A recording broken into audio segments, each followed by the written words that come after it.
नमस्ते दोस्तों, Shelley's kitchen में आपका स्वागत है। आज हम कॉर्नफ्लेक्स की ऐसी रेसिपी बना रहे हैं जो आपने इससे पहले बनाकर कभी नहीं खाई होगी और ये खाने में बहुत ही अच्छी लगती है और बहुत ही जल्दी बनकर तैयार हो जाती है। इसके लिए हमें ज़्यादा सामान की भी ज़रूरत नहीं है। अब मैंने यहाँ पर 1 कप जो है ये कॉर्नफ्लेक्स ले लिया है और इसमें 1/4 कप जो है मैंने ये बादाम डाल दिए हैं कटे हुए।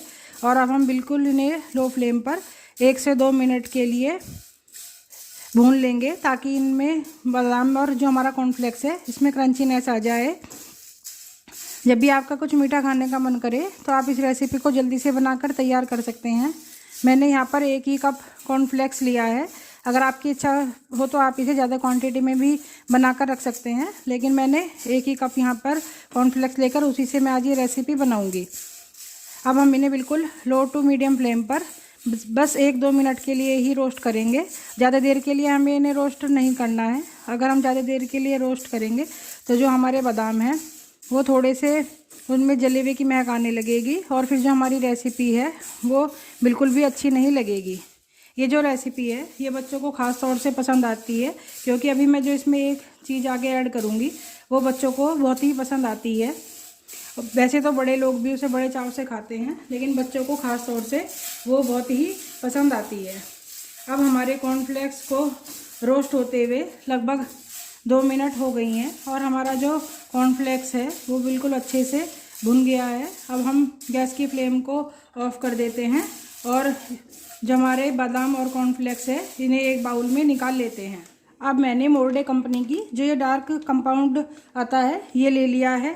ये मैंने 3/4 कप के करीब लिया है और इसे बिल्कुल बारीक बारीक पीसीज में कट कर लिया है। हम इसे ज़्यादा मोटे पीसीज में कट नहीं करेंगे, नहीं तो हमें चॉकलेट को मेल्ट करने में दिक्कत होगी।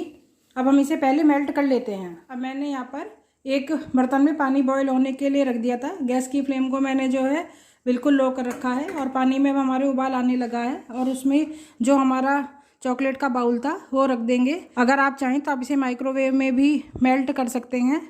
माइक्रोवेव में ये कुछ ही सेकंड्स में मेल्ट होकर तैयार हो जाती है, लेकिन माइक्रोवेव में हमें बहुत ही ध्यान रखना पड़ता है। लेकिन माइक्रोवेव सबके घर में अवेलेबल नहीं होता है, इसलिए मैं इसे डबल बॉयलर पर मेल्ट कर रही हूँ। चॉकलेट को हमें सीधे फ्लेम पर मेल्ट नहीं करना है, नहीं तो हमारी जो चॉकलेट है वो नीचे से जल जाएगी और फिर जो हम रेसिपी बनाकर तैयार कर रहे हैं वो अच्छे से बनकर तैयार नहीं होगी। और अब हम इसे बिल्कुल लगातार चलाते हुए अच्छे से मेल्ट कर लेंगे जब तक कि हमारी चॉकलेट बिल्कुल अच्छे से मेल्ट नहीं हो जाती है। अगर आपके पास डार्क कंपाउंड नहीं है तो आप जो डेयरी मिल्क वाली चॉकलेट आती है उससे भी इसे बनाकर तैयार कर सकते हैं, लेकिन अगर आपके पास डार्क कंपाउंड है तो आप डार्क कंपाउंड से ही बनाइए।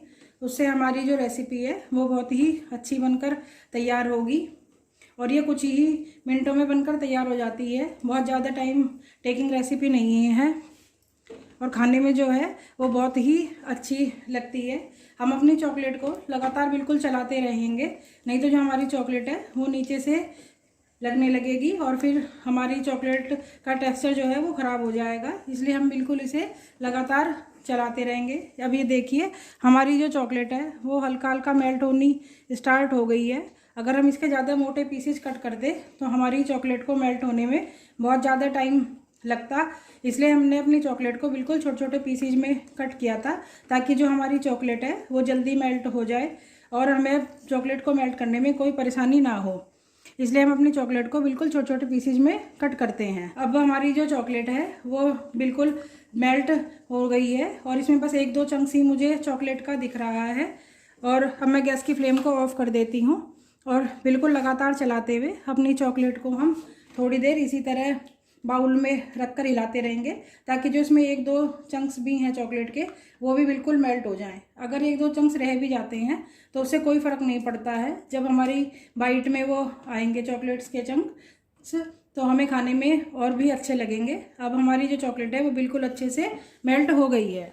अब मैंने अपने चॉकलेट के बाउल को नीचे उतार लिया है और जो हमने कॉर्नफ्लेक्स और बादाम रोस्ट कर रखे थे वो हम इसमें डालकर इसको अच्छे से एक बार कोट कर लेंगे ताकि जो हमारे कॉर्नफ्लेक्स और बादाम है वो बिल्कुल अच्छे से चॉकलेट में कोट हो जाएं।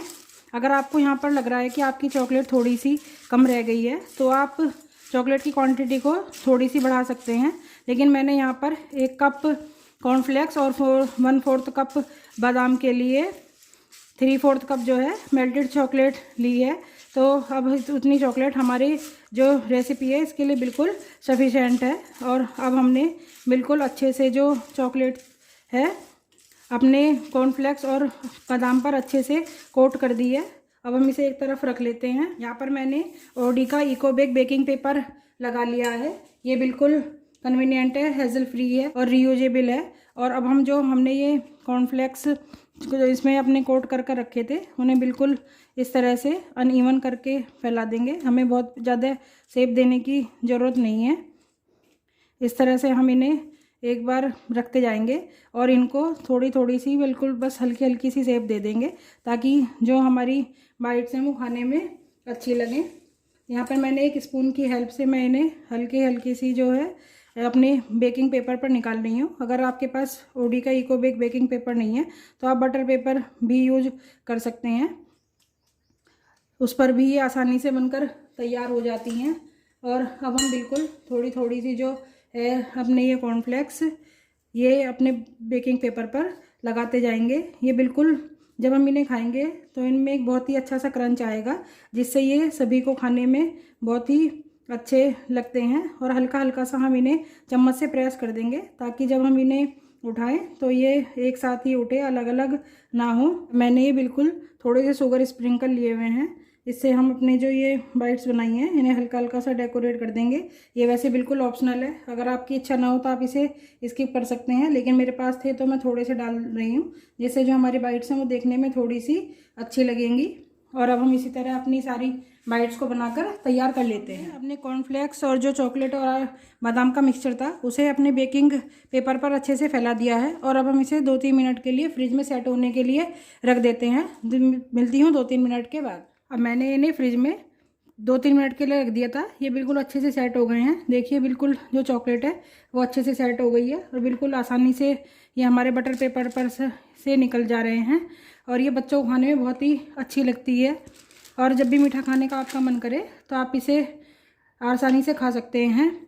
एक खाने के बाद ही हमारा जो मन है वो बिल्कुल खुश हो जाएगा कि हमने कितनी अच्छी चीज़ जो है आज खाई है।